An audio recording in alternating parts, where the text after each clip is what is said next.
වේලාව පාන්දර 1යි කත්නෝරුවේ සිරිධම්ම හාමුදුරුව වැඩමුවා මගේ ස්ටුඩියෝ එකට. තෙරුවන් සරණයි හාමුදුරුවෝ. තෙරුවන් සරණයි. මේ දවස්වල මොකද වෙන්නේ? මේ දවස්වල අතිශය කාර්යබහුලයි. රට වටේම බාරගත් ධර්මදේශනාවලට බොහොම ඕනෑකමින් වඩින අතරේ තමයි මේ ස්ටුඩියෝ එකට ආවේ. සිරස TikTok එකේ වයිරල් යනවා. හාමුදුරුවන්ගේ ලක්ෂ ගාණක් යනවානේ මිලියන ගාණක්. මිලියන ගාණක්. මිලියන 3ක් 4ක් විතර බලනවා. එක පාටම ධර්මය දැන් මිනිසුන්ට යනවා. සෝෂල් මීඩියා හරහා. Social media. TikTok පටන් ගත්ත ගමන් හාමුදුරනේ මුලින්ම පොඩ්ඩක් නටන එක වැඩි වුණා. නැටිල්ල වැඩි වුණා, පොඩ්ඩක් නරක පැත්තට වැඩි වුණා. හැබැයි දැන් TikTok එකේ අපි ධර්ම කරුණු දකිනවා. ස්වාමීන් වහන්සේලාගේ ධර්ම කරුණු. ලෝකේ ඉන්න ඉන්ෆ්ලුවෙන්සර්ස්ලා සෝෂල් මීඩියා ඉන්ෆ්ලුවෙන්සර්ස්ලා ධර්මය ගැන කතා කරන්න පටන් අරගෙන තියෙනවා. ලංකාවේ ඉන්න ස්වාමීන් වහන්සේලා ධර්මයේ හරි අපූර්වට දැන් බෙදෙනවා. ස්වාමීන් වහන්සේත් ඒ වගේ ස්වාමීන් වහන්සේ. වයස අවුරුදු 27යි වයස ගියවට කමක් නැද්ද? 27යි. 27යි. අධ්‍යාපනයේ ඒ දේවල් ටික පොඩ්ඩක් හිටියෙන් කියමු අවුද? මුලින්ම ඉස්කෝලේ ගියේ මගේ ගම කත්නෝරුවේ සිද්ධාර්ථ ගල්ගමුවේ විද්‍යාලයට ගමේ ඉස්කෝලේ ගෙදර ගාව ඉඳන් මීටර් 200ක් විතර. ඉස්කෝලේ ගියේ 4 පන්තියට විතරයි. එහෙමයි.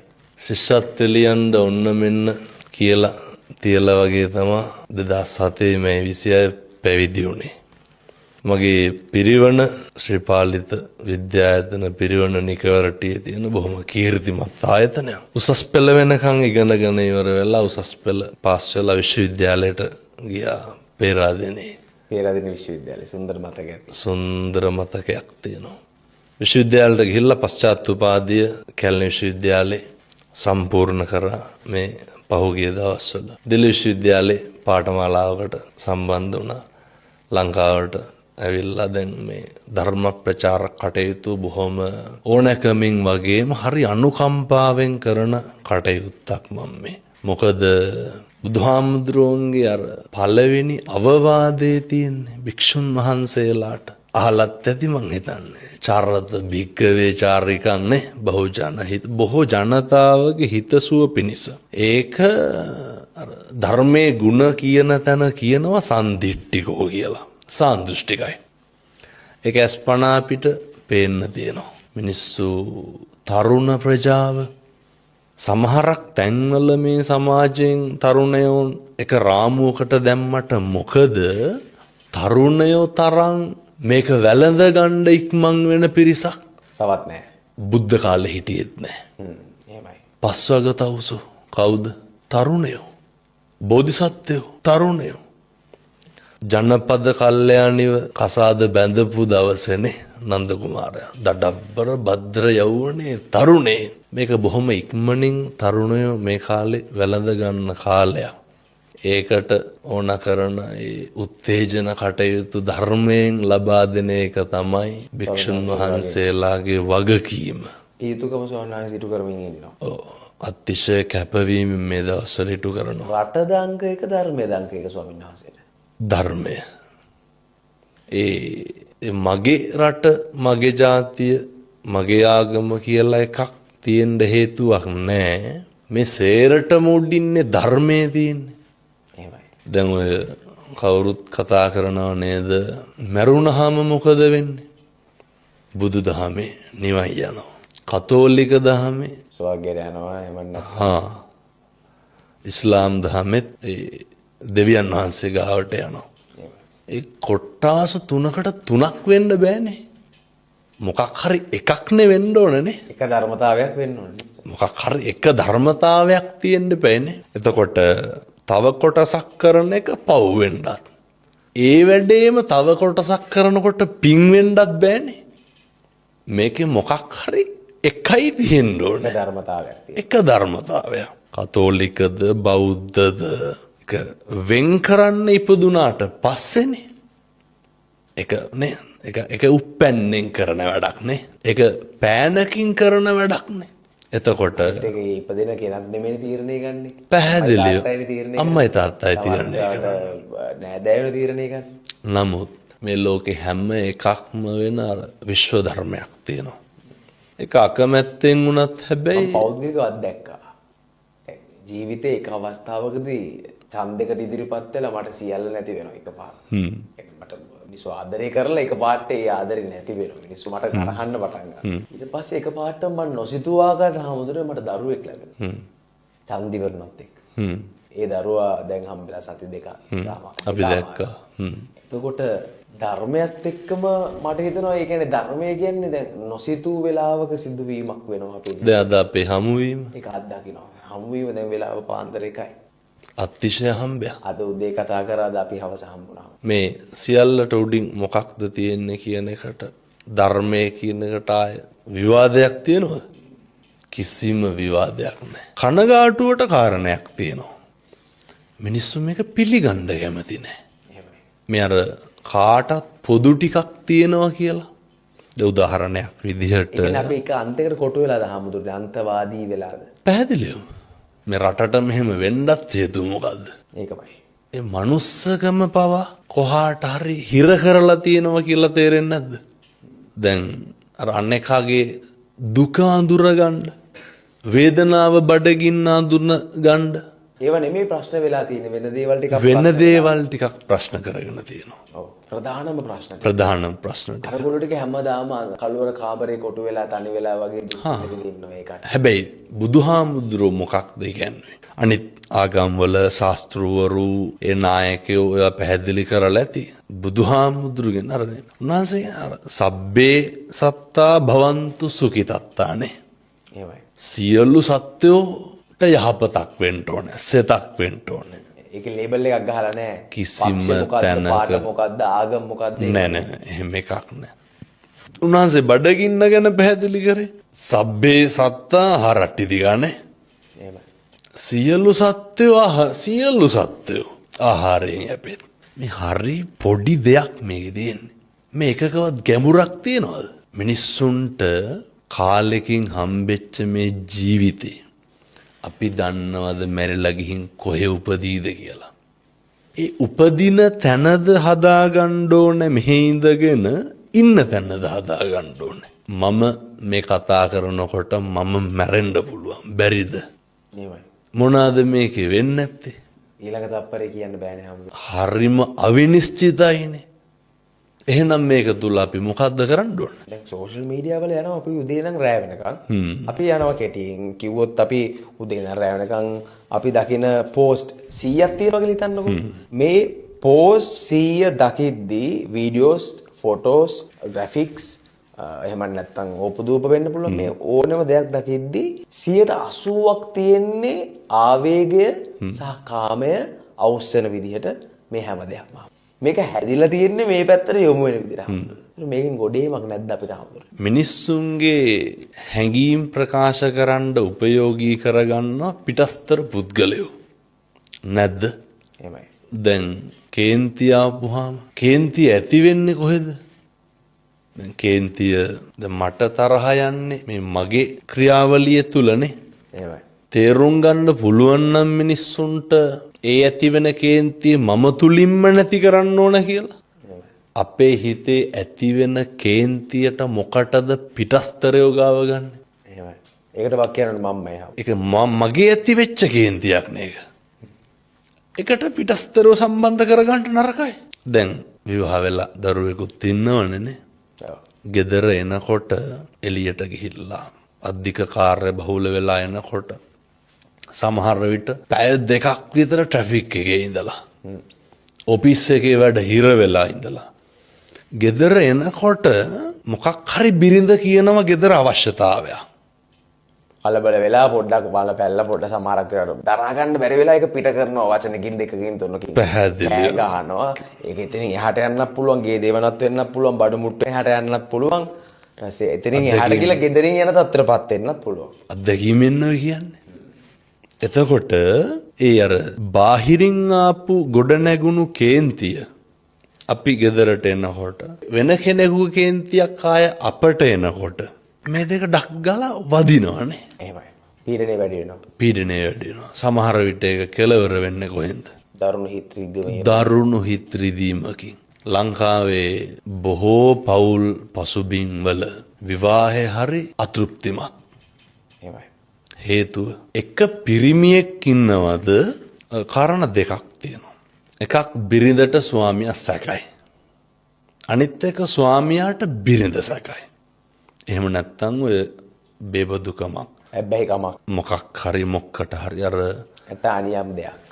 තාවකාලික සැපයක් වෙනුවෙන් මිනිස්සු සදාකාලික දුකකට අතවනන්න හදනවන්නේ සමහරක් වෙලාවට. අනියම කියලා කියන්නේ ඒකට. ගිනියමක්ම තමයි ඒක. ඒ කාරණා මත තමයි ප්‍රශ්න ඇති වෙන්නේ. එතකොට වළක්වා ගත යුතුමයි. පැහැදිලිව. වළක්වා නොගත්තොත් එහෙම මැරණකම්ම ඉන්නේ කොහෙද මිනිස්සු? ගෙදරනේ. මැරණකම්ම ඉන්න කියන්නේ ගෙදර මාලිගාවක් කරගන්න ඕන කියලා. අර අහලා තියෙනවද පවුල් පන්සල් වාගේ තියෙන්න ඕනේ. තියෙන්න ඕන කියලා. ඒතකොට එතරම් ගිනි ගන්නවා. ගිනි ගන්නවා. ගෙදරට යන්න හිතෙන්නේ නැහැ. හිතෙන්නේ. එහෙමයි. දැන් කේන්ති යන්නේ. මම ඔයාගෙන් කෙලින්ම අහන්නේ හොඳේ. ගෙදර ඉන්නකොටද ඇවිස්සෙන්න කේන්ති යන්නේ යාළුවොත් එක්ක ඉන්නකොටද? අඩු වැඩි වශයෙන් හැම අවස්ථාවකදීම කේන්ති යනවා හමුදුරේ. අඩු වැඩි වශයෙන්. එහෙමයි. මේ සමාජ බහුතරයක් ගත්තාම මිනිස්සුන්ගේ හැඟීම් කැත නැතුව පිට කරන තැනක් තමයි ගෙදර. කවුරුත් මොකුත් කියන්න කෙනෙක් නැහැනේ. මාව ජජ් කරන්න මට කවුරුත් නැහැ. ඒක මගේ. මාව පාලනය කරන්න මට කවුරුත් නැහැ. කවුරුත් මට දඩුවම් කරන්නෙත් නැහැ කියලා හිතලා අපි ගෙදරදී විවෘත වෙනවා හමුදුරේ. නමුත් මිනිස්සු හික්මෙන්න ඕන කොතනද? වැඩිපුරම ගෙදරදී. තේරුම් ගන්න පුළුවන් නම් හික්මෙන්න ඕන තැන නොහික්මෙනකොට අර ගෙදර පෞල් ජීවිතේ තන්නේ කරම අමුසොහනක් වාගේ වෙනවා. මේ බොහොම ටික කාලයකින් මම මේක මෙහෙම කියන්න හේතුවක් තියෙනවා හොඳේ. අර මතකද අරනායක සාමසර කන්ද නාය ගියා. 2016 හරි 17 හරි මට දිනේ වර්ෂය මතක නැහැ හරියට. එක තාත්තා කෙනෙක් කියනවා මේක හරි වැදගත් අපේ මේ අහන උදවියට. මේ දෙන පණිවිඩේ තමයි එක මොහොතකවත් හිත රිදවන්න එපා එකයි. එහෙමයි. පුරුදු වෙන්න ඕන එක. ඒ සැනින් අපිට ජීවිතේ මරණකම් විඳවන්න වෙනවා හොඳේ. මරණකම් විඳවන්න වෙනවා. තාත්තා ගෙදර කලින් දවසේ දබර වෙලා.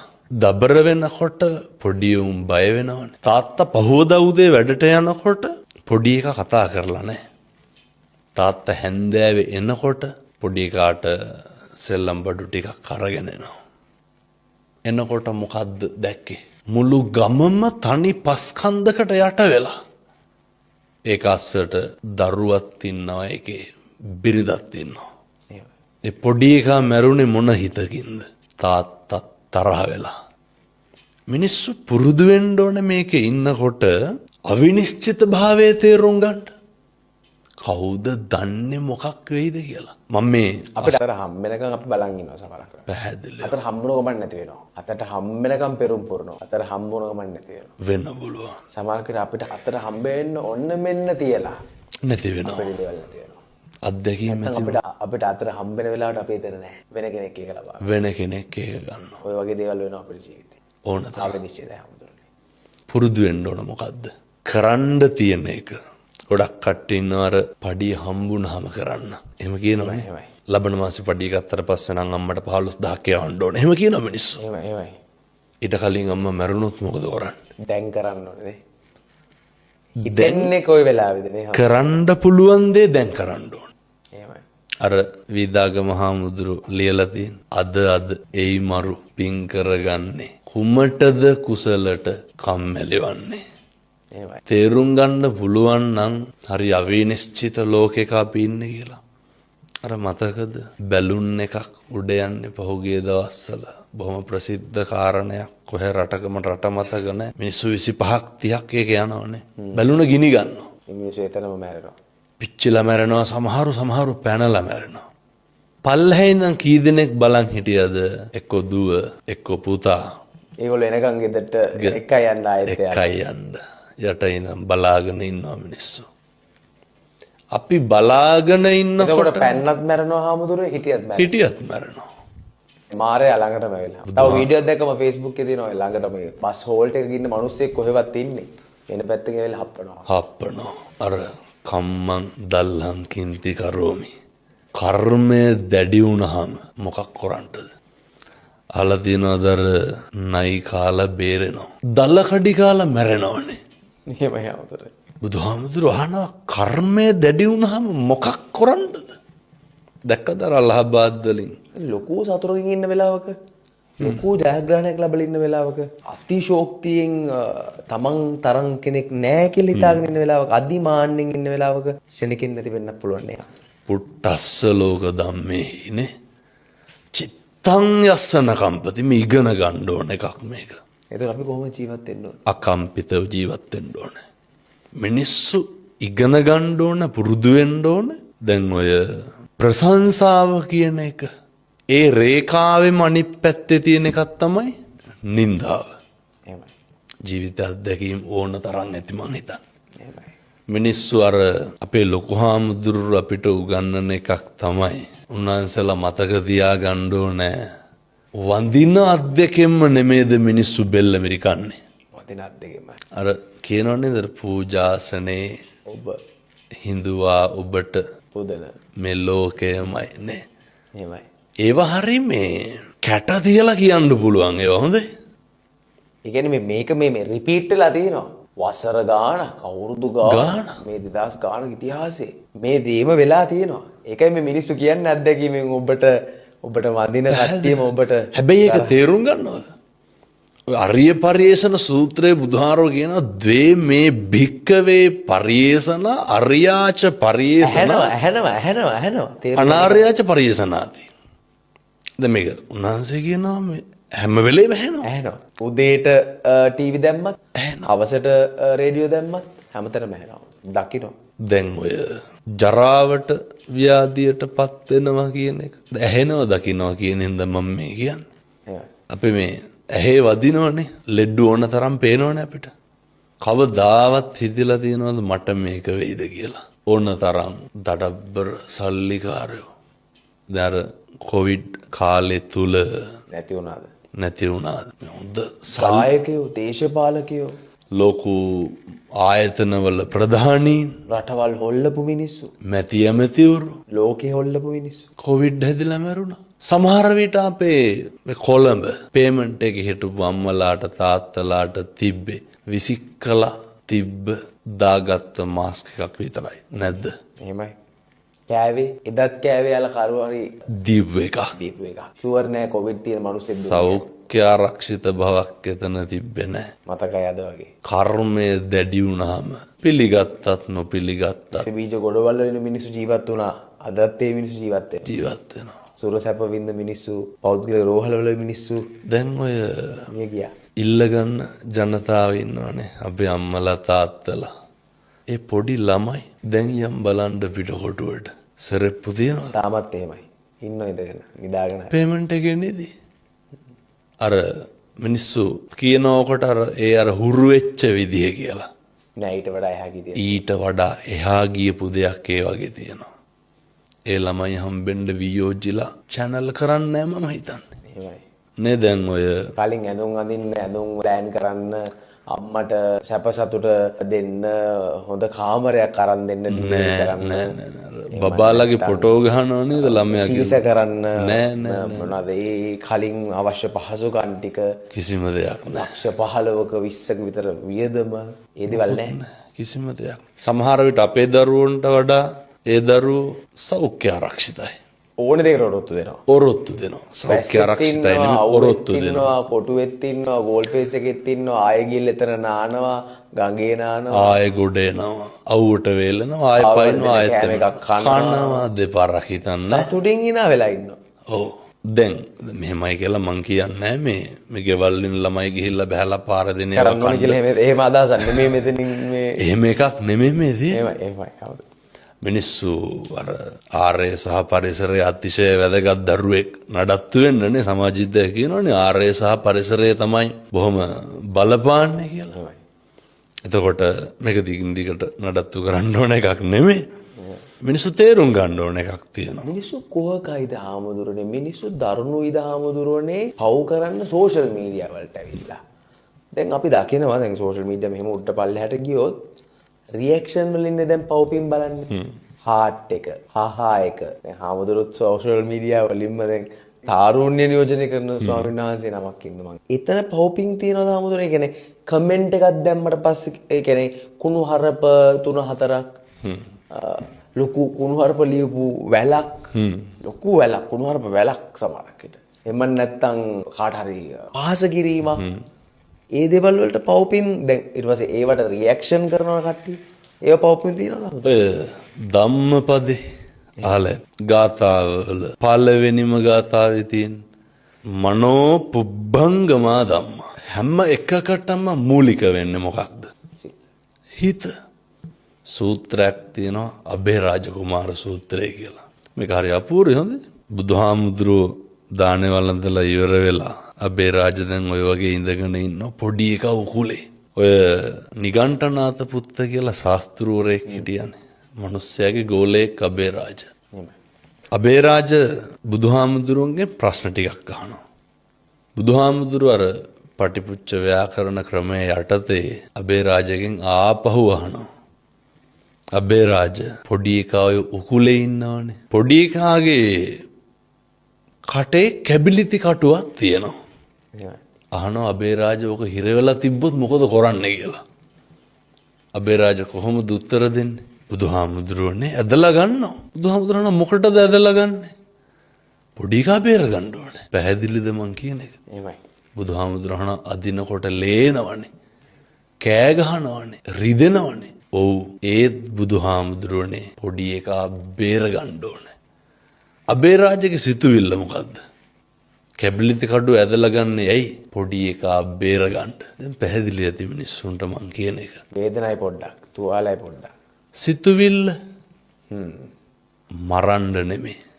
බේර ගන්න උන්වහන්සේ උගන්වනවනේ චේතනාවමයි කර්මය වෙන්නේ කියලා මිනිස්සුන්ගේ සිතුවිල්ලේ තියෙන කළු සුදු මට්ටමේ අඩු වැඩිය අනුව තමයි කරන ක්‍රියාවේ ප්‍රතිඵල යහපත්ද අයහපත්ද කියන එක තීරණය වෙන්නේ. කෙලෙහිගුණ දන්නේ ජාතිය දහමුදුනේ. ලංකාවේ මිනිස්සු පාවිච්චි කරන්නේ මිනිස්සු කෙලෙහිගුණ දන්නේ නැද්ද? ලංකාව ගැන කතා කරමු.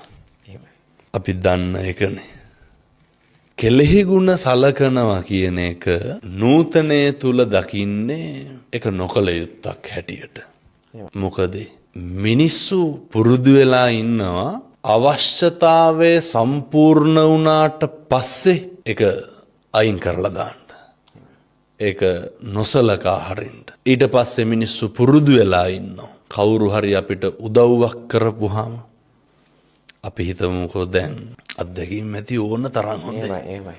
වැඩිපුරම විඳවලා තියෙන්නේ. පසුතැවිලි වෙලා තියෙන්නේ. උදව් කරපු මිනිස්සු හින්දාද උදව් නොකරපු මිනිස්සු හින්දාද? උදව් කරපු මිනිස්සු හින්දා. අපි වැඩිපුරම උදව් කරන්නේ වැඩිපුරම ආදරය කෙනාට. වැඩිපුරම රිද්දන්නෙත් වැඩිපුරම උදව් කරපු වැඩිපුරම ආදරය කරපු අපේ ආදරණීයෝ.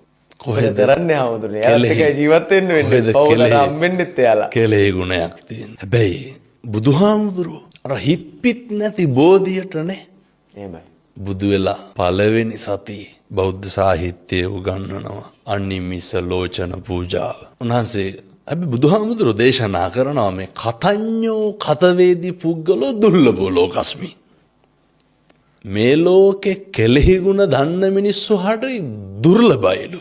ඒක නම් ඇත්ත හොඳේ. අවශ්‍යතාවයේ සම්පූර්ණ වුණාට පස්සේ ආය මිනිස්සු අපි තියාගන්නේ නැහැ. කාර්ය කෙරවෙනතුරු කාගෙත් රැවටිල්ල කියලා දෙයක් තියෙනවා නේ හැමෝටම. ඔය අපේ ජන කවිය මේවා හොඳට පත්තියන් වෙච්ච මිනිස්සුන්ගේ කටවල් වලින් කියවෙච්චා.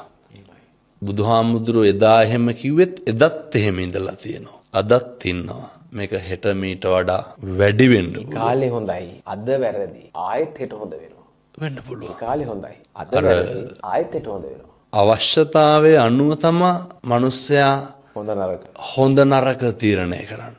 අපි අපේ හොඳම යාළුවා අතින් වැරද්දක් වුණාම ඒක වැරද්දක් විදිහට දකින්නවද? කිසිසේත්ම නැහැනේ. නෑ. මගේ එකා කියලානේ කියන්නේ. මගේ එකා කියලානේ කියන්නේ. ඒක ෂේප් හදාගමු කියලා කියන්නේ. ෂේප් කරලා දානවානේ. මං හරියට නම් කියනකොට සමහරක් වෙලාවට පැහැදිලිවම. දැන් අපි කරන දේවල් වල වරදකාරී භාවයක් අපිට ඇති වෙනවද කවදාවත්? නෑ. කිසිසේත් නෑ. දැන් උදාහරණයක් මොකක් හරි කියනවා මම හරි කියලා කියනවා. අපි යනකොට පාරේ තරුණයෝ දැක්කහම කියනවනේ මේ ගංජාකාරයෝ. එහෙම කියනවනේ. හැබැයි කොල්ලෝ ටිකක් එක්ක වෙලා තව වචනයක් තියෙනවා. භයානක වචනයක්. තොල් දෙක දිහා බලලා ඇස් දෙක දිහා බලලා කුඩ්ඩෝ කියලා කියනවා. කුඩ්ඩෝ කියලා කියනවා. හරි භයානකයි. හරිම බෑ. ඒ ළමයට ඇහුනොත් ඒක ඒ ළමයාව කුඩ්ඩෙක් කරවන්න පුළුවන් ආමුදුරට. කොල්ලේ බීඩිය සිගරට් ඇබ්බියත් මොකද කියන්නේ? කුඩුකාරයෙක් කියලා කියන්නේ. එතකොට අපි කරන දේ කිසි තැනක වැරද්දක් විදිහට නොදකින්න අපි පුරුදු වෙලා තියෙනවා. හැබැයි අනේකා කරන දේ වැරද්දක් විදිහට බොහොම ඉක්මනට අපි දකින්න හුරු වෙලා තියෙනවා. අපි කරන වැරදි වලටද අපි කේන්ති ගන්නෙ අනුන් කරන වැරදි වලටද? අපි අනුන් කරන වැරදි වලට. අපේ වැරදි වලට අපි කවදාකවත් කේන්ති ගන්නේ නැහැ. මොකටද අපි ඒව අමතක කරලා දානවා හැමෝටම. ඒව අපි නොවුන ගානට ඉන්නවා හැමෝටම. මොකටද අනුන් කරන ඒවට අපි කේන්ති ගන්නෙ? එහෙමයි. කාගේ ආධ්‍යාත්මයේද පිරිහෙන්නේ? මහ දෙයක් ඕනේ. මිනිස්සු ඊර්ෂ්‍යා කරන්නේ කාටද? අපිටද අනුන්ටද? අනුන්ට. මිනිස්සු වෛර කරන්නේ කාටද? අනුන්ට. මිනිස්සු ද්වේෂ කරන්නේ දෙස් දෙවොල් තියන්නේ අනුන්ට. මොකක්ද අපිට කියලා කරගන්නේ? අපි අපිට කරගත්තා නම් අපි පිටට තැනක ආමුදුර. තැනක මිනිස්සු වැඩිපුරම ගරහන්නේ මිනිස්සු අපකීර්තියට සහ වැඩිම කාලයක් ගත කරන්න. අපි වැඩිපුරම කැමති අපේ ඉන්ද්‍රියන් පිනවන් අනුන්ගේ කුණුවලට නෙමෙයිද? කෙලේ ගුණ නැති මිනිස්සයාට බුද්ධ ධර්මය අනුව භාගතුන් වහන්සේ කිව්ව විදිහට මොකද්ද වෙන්නේ? කෙලෙහි ගුණ නොදන්න මිනිස්සයාට කෙලෙහි ගුණ නොසලකා හිටපුවාම ජීවිතේ කවදා හරි මිනිස්සයාට අර යථාර්ථයට මුහුණ දෙන්න වෙනවනේ. කෙලෙහි ගුණ සැලකුවා හෝ නොසලකුවා හෝ මොකද්ද යථාර්ථය? ජරාවට ව්‍යාධියටපත් වුනහම පශ්චත්තාප වීමක් මිනිස්සුන්ට ඇති වෙනවා. අධික කනගාටුවක් මේක හතර හන්දි වළංගු තියෙනකොට නම් ඇති වෙන එකක් නෑ. අපිට බලපුලුවන්කාරකම තියෙනකොට ඇති වෙන එකකුත් නෑ. සල්ලි මිල මුදල් තියෙනකොට කොහොමත් මේවත් තේරෙන්නෙත් නෑ. එහෙමයි. හැබැයි මිනිස්සුන්ට තේරෙනවා ව්‍යාධියටපත් වුනහම, ඔත්පොළ වුනහම, නැති වෙච්ච දවසට. කවුරුත් නැති වෙච්ච දවසට, මට මම විතරයි කියලා දැනෙන දවසට. අර උගන්නනව නේද? අත්තාහි අත්තනෝ නැත්ති. අපිට අපිවත් නෑ කියන දවසට තමයි මිනිස්සුන්ට ඕක තේරෙන්නේ. හොඳටම පරක්කුයි. හොඳම දේ තමයි දැම්ම පටන් ගන්න ඕනේ ඊට කලින්. දැම්ම පටන් ගන්න. දැනුත් ප්‍රමාදයි. ගොඩක් ප්‍රමාදයි. දැන් පටන් ගන්න ඕන. කෙලෙහි ගුණ සලකනවා කියලා අපේ ඒවා නැති කරගෙන මේ යට කරගෙන එහෙම අවශ්‍ය නැහැ. කීස් කරන්න බෑ. සමහර මිනිස්සු වචනකින් හරි අපිට උදව් කරලා තියෙනවා. අපි පුරුදු වෙන්න ඕන මොකක්? අපේ තියෙන සත්පුරුෂකමට හානියක් නොකරන්න. එහෙමයි. දැන් ඔබතුමාගේ මොකක් හරි තියෙනවනේ සත්පුරුෂකමක්නේ. දැන් මම මෙතෙන්ට ආවට පස්සේ මට කිව්වනේ හාමුදුරුවනේ අපි වැඩසටහන් ටිකක් කරමුනේ. ඒක බොහොම අර අනේකට උදව් කරන ගතිය. එහෙමයි. ඔය බෝධිසත්ව ගුණ හොඳේ. එහෙමයි. ඕක සේරටම පිහිටන්නේ නේ. එහෙමයි. ඒක ඔබතුමාගේ තියෙන සත්පුරුෂකම. ඔබතුමා මට එහෙම උදව්වක් කරාට පස්සේ මං ඒකට උත්තර දෙන්නේ කොහොමද? ඒක හොඳ විදිහටද නරක විදිහටද කියන එක ඒක මම ගාව තියෙන්න ඕන එක. මම හැම තැනම කියන කාරණයක් තමයි මිනිස්සු දෙන්නේ මිනිස්සු ගාව තියෙන ඒවා. සත්පුරුෂකම තියෙන මනුස්සයා මොකද්ද දෙන්නේ? සත්පුරුෂකම. දැන් මං කියන මිනිස්සු දෙන්නේ මිනිස්සු ගාව තියෙන ඒවා කිය. සත්පුරුෂකම තියෙන මනුස්සයා සත්පුරුෂකම දෙනවා, කැතකම තියෙන මනුස්සයා කැතකම දෙනවනේ. එහෙමයි. අර වෛර කරන්නේ අපි බෙදාගන්නේ අපි සතුදේ. සතුදේ. එහෙමයි. දැන් කෙලෙහි ගුණ සලකනවා කියනකොට හොඳ උත්තරයක් තමයි ඒක. උදව් කරන මනුස්සයා උදව් කරේ සත්පුරුෂකම තිබ්බ හින්දානේ. අපිට පුළුවන් ද කෙලෙහි ගුණ බලාපොරොත්තු වෙලා ඒ මනුස්සයා ගාව ඒක තිබ්බේ නැත්තම් මොකද කරන්නේ? ඒකේ මනුස්සයාට පුරුදු නැත්තම් මොකද කරන්නේ? අපි බලාපොරොත්තු නොවී ඉන්න ඕනේ. උදව් කරන්න බලාපොරොත්තු වෙන්න. බලාපොරොත්තු නම් එන්න. මාතා යතා නියම් පුත්තං ආයුසා ඒක පුත්ත මනුරක්කේ. අම්මලා දරුවෝ හදන්නේ ඕනම දෙයක් දරාගන්න බලාගෙන ඇල්ලතුර ටිකක්වත් බලාගෙන නෙමෙයිනේ. කිරි දෙන්නේ සත්පුරුෂකමට. ඒ දරුවා කලින් බලාගත්තේ සෙනෙහසට. ඒ විදිහට මිනිස්සුන්ට ජීවිතේ ඇස් දෙකින් ළමයා දකිද්දී ඒ සෙනෙහසත් එක්ක ඒ අම්මා දෙන හැඟීම් ලේ කිරි වෙන්නේ කොහොමද? දැන් ඔක අම්මලා කරන මේක ඇදිච්චෙන්ද මම මේක කියලා ඉන්නම් ටිකක්. ඕන තරම් මම මේවා කියලා තියෙනවා. එහෙමයි. ඔය දරුවත් හම්බුණු හින්දා මේක හරි වටිනවා හොඳේ. සමාජයට නැතත් මේක ඔබට හරි වටිනවා. අම්මලාට කරන්න පුළුවන් ලොකු හාස්කමක් ඕනේ. දැන් මේක කියනකොට මිනිස්සු කියයි ශීර ග්‍රන්ථි තියෙනවනේ. දැන් තනපුඩු ඇතුලේ මොනවාද තියෙන්නේ? රතු පාට, සිනිගඳ ගහන, දුගද හමන ලේ. එහෙමනේ. එහෙමයි. අර 3D animations දාලා තිබ්බා. ලස්සන වීඩියෝ එකක් තිබ්බා. තනපුඩුවෙන් එළියේ පොඩි එකක් කට තියෙනකොට මොනවද දෙන්නේ? සුදුයි, හරි රහයි, හරි ගුණයි, හරි පෝෂණීයයි. දරුවා බලන් ඉදි වැඩෙනවා. කිරි ආස්කමක් නෙමේද? මේ 21 වන සියවසේ පපු කැවුතු දැන් ගලවලා ෆෝමියුලා 1 තියෙනවා හාමුදුරනේ. මේක එච්චර දියුණුයි. ඔව්. දැන් තනපුඩුව සැත්තුඩකින් paludu කරොත් එන්නේ කිරිද ලේද? ලේ කොතනින්ද ඔය කිරි ටික ලේ වෙන්නේ? කන්වර්ට් වෙන තැන කොතනද?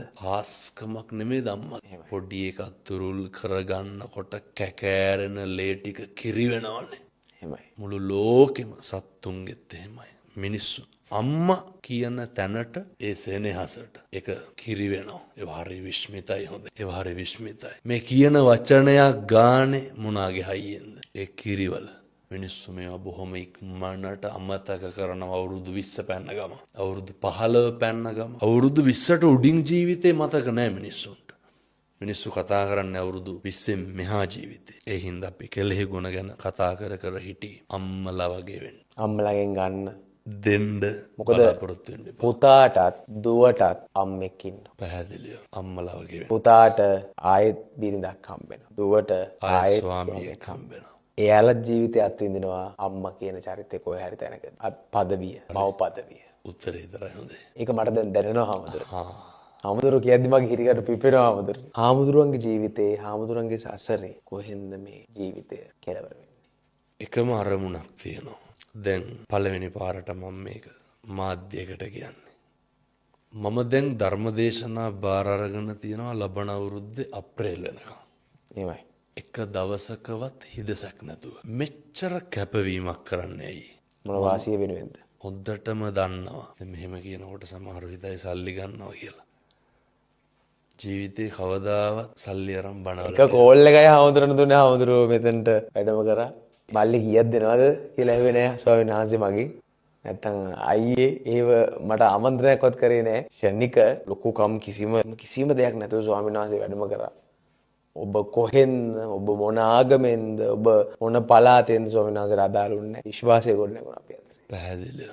මොකද තේරුම් ගත්තා.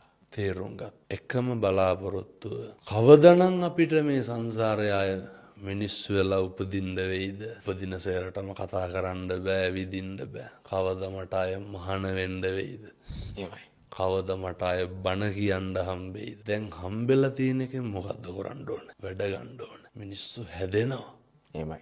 මුස්ලිම් මිනිස්සු බණ අහනවා. ගොඩක් අහනවා. මගේ යාළුවා අහනවා. කතෝලික තරුණ පැවිදි වෙන්න එන්න අහනවා. ඒ මොකද? මිනිස්සුන්ට අතට අහුවෙන දේවල් කියනකොට මේ දර්ශනයේ තියෙන ප්‍රායෝගික පැත්ත 2025 ජීවිතයට ඇදලා අරගෙන දාලා කියනකොට ඒකට කොහෙන්ද ආගම? මනුස්සකමට කොහෙන්ද ආගම? 2045ට ගියත් 2100ට ගියත් ධර්මය එදාට ගැලපෙනවා. ගැලපෙන. අකාලිකෝ මේක අකාලිකයි. මේ සර්වකාලීන දහම මිනිස්සු වැළඳ ගන්නවා. අර නොපෙනෙන දේවල් කියපුවාම නෙමෙයි මම මේ කාටවත් ගරහනව දොස් පරොස් කියනව එහෙම නෙමෙයි. මිනිස්සු යථාර්ථය තේරුම් ගන්නකොට තරුණයෝ දවසට ඇමතුම් කොහොමත් 200කට වැඩියෙන් එනවා. එහෙමයි.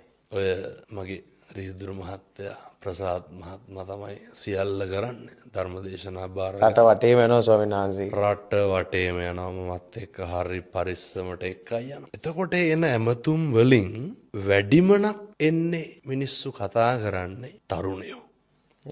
මගේ ඔය YouTube channel එක කරන තරුණ ඊයේ පෙරේද කිව්වා අර ඒ වගේ මොනිටර් වෙනවන්නේ බලන වයස් කාණ්ඩ 182ක් අවුරුදු 35ට අඩු කට්ටිය. 182ක් අවුරුදු 35ට අඩු කට්ටිය. හොඳ ප්‍රවණතාවය ස්වාමීන් වහන්සේ. හොඳ ප්‍රවණතාව. අපි හිතන් හිටියේ මීට අවුරුදු ගානකට කලින් අවුරුදු 50 60 පැන්නට පස්සේ තමයි ධර්මය මතක් වෙන්නේ කියලා. අවුරුදු 60 පැනපු කිසි කෙනෙක් බණ අහලා නැහැ. තරුණය බණ අහන්නේ ආතල් එකට නෙමෙයි හැදෙන්න. එහෙමයි. හැදෙන්න තරුණයෝ වාහනේ යනකොට නිකන් බණ දාගෙන යන්න ඇහුවොත් මම අහන්නේ දුර්වලයි, අඩුපාඩු බහුලයි, හදිස්සි කෝප ගොඩයි, විශ්වාසය කැඩීම් ගොඩයි. හැබැයි ධර්මය ඇහෙද්දී මම නිවෙනවා. හැදෙනවා. මම හැදෙනවා. දැන් මේ වැඩසටහන බලන උදවියට හිතෙයි කමෙන්ට් කරයි මම හාමුදුරුවන්ගේ බණ අහලා හැදුනා. හාමුදුරුවෝ කියන දේ බොහොම පැහැදිලි. ඒකේ ලොකු ගැඹුරක් නෑ, ඒක හරි සරලයි. සවිනාසට මොකද දැනෙන්නේ එහෙම කියද්දි හිතෙන්නේ? ඔව්, අර සාසනික වගකීම එදා බුදුහාමුදුරුවෝ පවරපු ලොකු මිනිස්සු ඕන තරම් අහනවා ඉඩකඩම් පූජා කරන්න. විදේශ ධර්මදේශනා එමටම ආරාධනා. නමුත් මේ අවුරුද්දට මේ බාර අරගෙන තියෙන ධර්මදේශනත් එක්ක විදේශ ධර්මදේශනා 2-3කට වැඩියෙන් වඩින්න හම්බෙන්නේ නැහැ. හම්බෙන ලාභ ලෝභ අපිව දුර්වල කරන්න පුළුවන් මට්ටමට ලැබෙනවා. අපේ දැන් මේ තියෙන අවංක ගුණය, අපි දැන් මේ හිතාගෙන ඉන්න පිරිසිදු හිතක් තියෙනවනේ දැන්. එහෙමයි. ඒක දූෂණය වෙන මට්ටමට ලැබීම් තියෙනවා. එහෙමයි. ඒ කියන්නේ නොමගට අරයන් නොමගට අරයි තමයි හැමදේම සිදුවෙන්නේ. හැමදේම සිදුවෙන්නේ. නමුත් අවදීන් සිටින්න ඕනේ. අවදියෙන් ඉන්න. බුදුහාමුදුරුවෝ උගන්වලා තියෙනවානේ භික්ෂුව ලාභයේදී පිරිහෙනවා කියලා. ඒක කලින් දැනගෙන තියෙන හින්දා හරි ලේසි. එහෙමයි.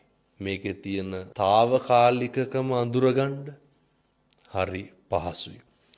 ලොකු සතුටක් තියෙනවා. ඒ සතුට අර පුද්ගලික ජයග්‍රහණයක් විදිහට නෙමෙයි. කවදා හරි ලොකු අරමුණක් බලාපොරොත්තුවක් තියෙනවා ජීවිතේ පැවිද්දට අර්ථයක් සපයන්න. ඒකට අවශ්‍ය හැම සංසිද්ධියක්ම සිදු වේවා. ඒ සිදු වෙන්න ඕනේ දේවල් ටික සිදු වේවා. ස්වාමීන් වහන්සේගේ ඒ අරමුණට යන්න. අප්‍රමාණ පිං. ස්වාමීන් වහන්සේට පිං මෙතනට වැඩියට ඉතින් එහාට ගිහිල්ලා මේ ධර්මය ප්‍රචාරය කරන වැඩසටහන මම හිතන්නේ ධර්මය ප්‍රචාරය කරනට වඩා පිනක් නෑ තවත් මේ ලෝකේ. ලොකු පිනක් මේක. ලොකු දානයක්. ලොකු දානයක් ධර්ම දාන. ස්වාමීන් වහන්සේ ඒක අපූර්වට හරි අපූර්වට කරනවා. හරි ආකර්ශනීයයි. ධර්මයට කොට දෙනෙක් පෙළඹෙනවා ස්වාමීන් වහන්සේ නිසා. එරොන් සර්ණයි පරිස්සමෙන් අනුරාධපුරයට දැන් ස්වාමීන් වහන්සේ වැඩම කරනවා කියලා කිව්වා මේ පාන්දර 1:00යි 2:00යි වෙලාව 2:00යි. එරොන් සර්ණයි හැමෝටම. තෙරුවන් සරණයි.